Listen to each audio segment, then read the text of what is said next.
Hello everyone, welcome to Module 3 as we get in with disease disorders, continuing with some of those communicable, but really getting into understanding some of the sexually transmitted diseases and those sexually transmitted illnesses. If you haven't downloaded your interactive Google slide, please do that. At this point, just pause the video and then come on back once you are ready. Alright, I'm going to get rid of my picture just so I don't take up anything as we go. So, as we look at here, getting into test your knowledge, myth, fact, use the GIM kit. That is linked in Schoology. Hopefully you already went through and did that. And as we look at those things, did you know, the myths, facts, as you went through those, and I won't read these verbatim. You can pause the video and look through both of these. But, facts, a lot of STDs don't have symptoms. You can have multiple ones at the same time. Birth control pills don't do anything with the spread. They only do prevention for pregnancy, and any sexual contact can lead to the spread. A lot of the myths, I think we understand that, some of the things that people get hung up on, of it's only first time, one partner, whatever it might be, which doesn't eliminate the risk as they go, and we can have multiple STDs at the same time. You can get them multiple times as well.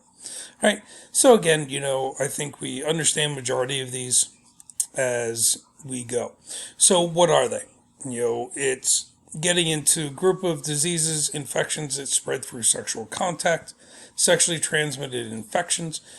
Typically here are the infections, that are usually very treatable, more of a bacterial issue, like gonorrhea, chlamydia. They're bacterial things where round of antibiotics, those different types of things that happen or that we take and they disappear. For an STD, sexually transmitted disease, here we're looking at a lot of times more chronic, more aggressive, more complicated. Your herpes, genital warts, these become more of those sexually transmitted diseases.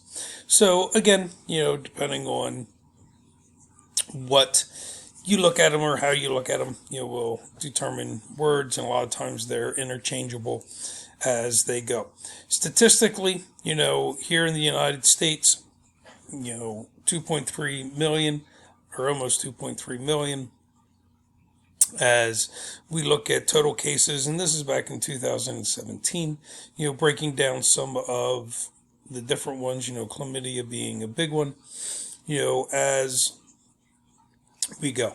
Somewhere right around 15 million per year, 75,000 teens diagnosed every month, and 1 out of 3 sexually active teens will contract an STD or an STI.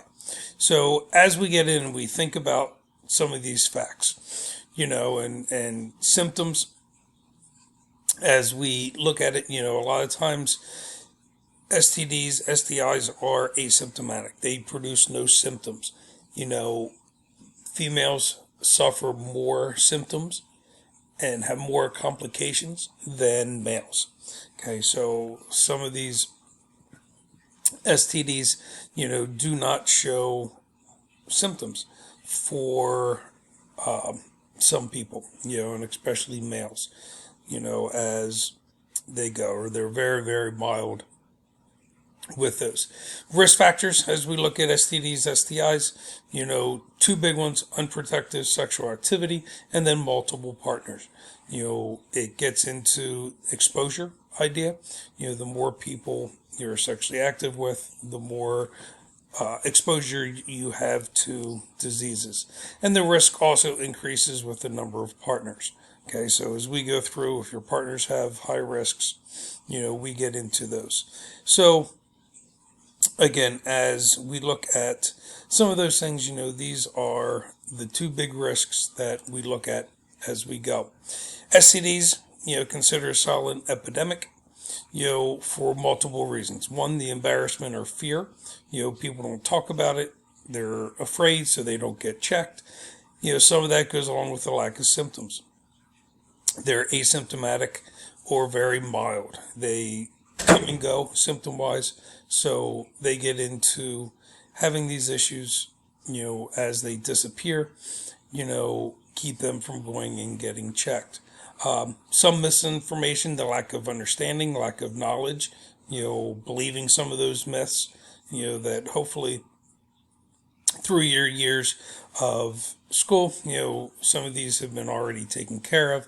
But again, there's a lot of lack of knowledge information as we go. And then some of it is the notification policies. Not all are reported. Not just people getting checked, but there's no process for them. Some of the STDs are reportable. So if it is reportable, it'll go to CDC, and the CDC will kind of go backwards in tracking to contact all those who may have been exposed. But STDs, STIs, considered that silent epidemic, as that spreads through our communities, and not people not talking about them as they go. So some of the common ones, that we see, HPV is a big one. There's a lot of the strains here, and this ties to genital warts. As we get to those things, as we look at it, chlamydia, which is one of those big ones, genital herpes, gonorrhea, trichomoniasis. This is the one that most males don't show symptoms, they only carry. And then two of the bigger ones, syphilis, as we get it, hepatitis B, these are common ones. And then we can get into some of the other ones with the mites, insects, with pubic lice and crabs, those different types of things, or scabies, crabs, the words, scabies, where they live on the body themselves. So as we look at some of those, and you can go and explore those as needed.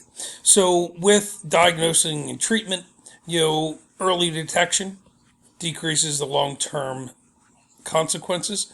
As we get into it, a lot of times these carry long-term issues, and especially for females, where, like a chronic pelvic inflammation disorder, infertility can happen, where damage is done to reproductive systems, for both males and females. So preventing some of those things, and tying into it, as we diagnose this physical examination, looking for any of the signs, as we're looking at sores, discharge, whatever it might be, lab tests being run, finding cultures, growing those to identify bacterials that are growing, blood urine tests to pull antibodies and viruses or whatever else might be present, and then the pap test, which is for females, and again, it's internal observation and examination for cervix to make sure that they don't have any issues internally, as they go. So once we have the diagnosing or the diagnostics done, treatment wise can be very simple for some. Bacterial, it's the antibiotics. Viral, typically it's rest of your life. We control the outbreaks. With a lot of these, we're there. Where these become, some of those curable, non-curable as we look at it. Bacterial, gonorrhea, chlamydia, trichomoniasis, syphilis, antibiotics, parasitic infections, pubic like scabies, over-the-counter medication, your non-curable, those viral infections, herpes, HPV, Hepatitis B, HIV gets thrown in there with that. Medications control symptoms, outbreak, and then some vaccinations are available. Hepatitis B and for HPV, there isn't a vaccination to help prevent. And we'll expand a little more on that in one of our upcoming lessons as we go. All right. So at this point, you can go to chapter 24 in your textbook. Most of this is lesson 1 into lesson number 2 as you explore STDs, STIs, as more information, and then you can take the knowledge check. Just remember you have multiple attempts on that as you go. All right. Have a good week.